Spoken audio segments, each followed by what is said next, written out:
Assalamualaikum warahmatullahi wabarakatuh. Kali ini kita akan mempelajari pelajaran PPKN bab 1 untuk SMA kelas 12.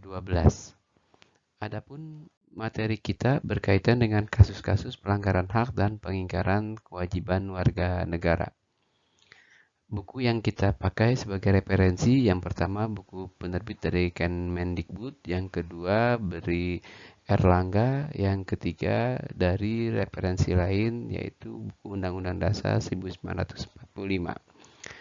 Tujuan pembelajaran untuk kali ini yang pertama menghargai perbedaan yang merupakan anugerah Tuhan Yang Maha Esa dalam rangka penghormatan hak asasi manusia. Yang kedua, tanggap dan proaktif terhadap berbagai pelanggaran hak dan pengingkaran kewajiban warga negara dalam kehidupan berbangsa dan bernegara.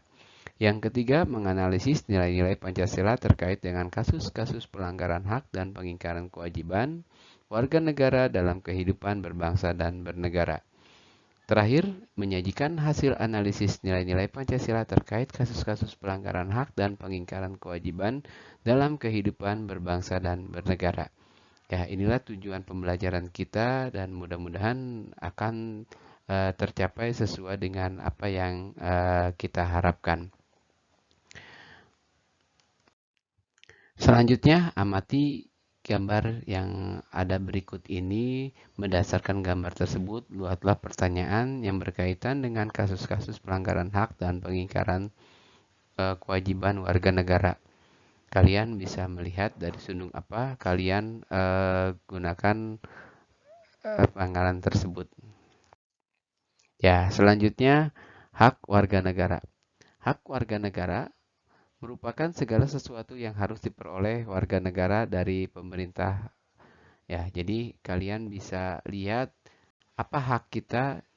Ya, di mana kita melihatnya? Ya, salah satunya hak yang akan kita lihat adalah di dalam undang-undang sebagai pedoman aturan yang kita pakai di negara Republik Indonesia, yaitu Undang-Undang Dasar 1945. Ya, berikut menurut Profesor Dr. Notonegoro, hak adalah kuasa untuk menerima atau melakukan sesuatu yang mesti diterima dilaksanakan oleh pihak tertentu dan tidak dapat dilakukan oleh pihak lain yang pada prinsipnya dapat dituntut secara paksa olehnya. Jadi hak itu kalau bahasa kita yaitu yang didapat, ya, yang didapat atau yang diterima oleh kita. Selanjutnya, hak konstitusional. Hak konstitusional adalah hak-hak yang dijamin di dalam Undang-Undang Dasar Negara Republik Indonesia seperti yang di awal kita katakan, ya. Jadi hak-hak kita yang ada di dalam Undang-Undang Negara Republik Indonesia tahun 1945. Selanjutnya, menurut Profesor Dr. Notonegoro, kewajiban adalah beban untuk memberikan sesuatu yang mesti diberikan secara terus-menerus oleh pihak manapun, pada prinsipnya dapat dituntut secara paksa oleh pihak-pihak berkepentingan. Jadi, kewajiban adalah apa yang kita berikan, ya. Jadi yang kita berikan adalah itulah suatu kewajiban. Ya, kewajiban itu bersifat ya secara terus-menerus. Ya, jadi seperti itu. Selanjutnya, menurut Kamus Besar Bahasa Indonesia, hak berarti kewenangan, kekuasaan untuk berbuat sesuatu atau kekuasaan yang benar atas sesuatu, menurut sesuatu.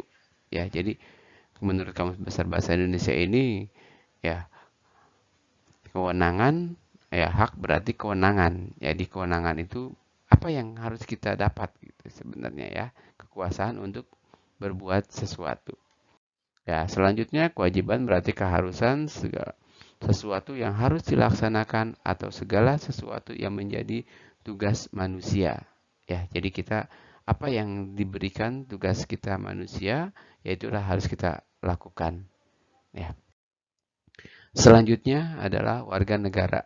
Menurut Kamus Besar Bahasa Indonesia, ya, adalah penduduk dari sebuah negara yang berdasarkan keturunan, tempat kelahiran, dan sebagai yang mempunyai kewajiban dan hak penuh sebagai anggota warga negara itu sendiri. Ya, kata lain bahwa warga negara itu adalah penduduk dari sebuah negara. Ya, tapi di sini juga berdasarkan keturunan dan kelahiran. Kalau dulu kita belajar di kelas 10 tentang warga negara ada dua asas ya. Yang pertama asas ius soli dan asas ius sanguinis.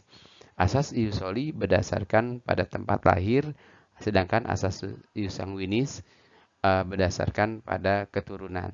Sama seperti di Indonesia. Orang yang lahir di Indonesia tidak semuanya warga negara Indonesia. Kenapa? Karena di Indonesia menganut asas ius sanguinis berdasarkan pada keturunan. Ya, begitu juga bagi negara lain yang menganut asas ius soli, tentunya setiap orang yang lahir di negaranya akan secara otomatis menjadi warga negaranya. Ya, untuk pertemuan kali ini cukup sekian. Ya, andai pun nanti ada hal-hal yang sesuatu yang memangnya mesti kita sampaikan kembali, kita pelajari di season selanjutnya atau di pertemuan selanjutnya.